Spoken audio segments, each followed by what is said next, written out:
April 27న వరంగల్లో జరగబోయేటువంటి BRS ఆవిర్భావ రజతోత్సవ భారీ బహిరంగ సభ ఏర్పాట్లను మాజీ మంత్రివర్యులు ఎర్రబెల్లి దయాకర్ రావు గారు పరిశీలించారు. ఈ సందర్భంలో ఈ సభ కాంగ్రెస్ పార్టీలో వెన్నులో వణుకు పుట్టేలా ఉండాలని పేర్కొన్నారు.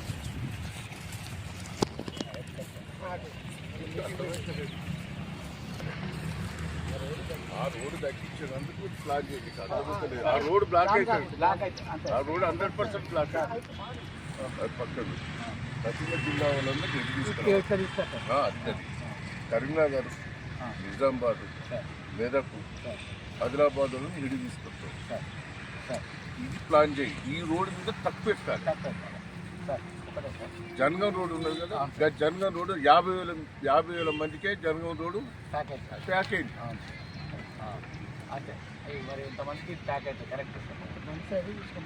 అది ప్యాక్ కాకుండా ఇట్లెట్లు వస్తారు, ఏ జిల్లా ఉండి ఎట్లా వస్తారు ఒక తయారు చేయాలి.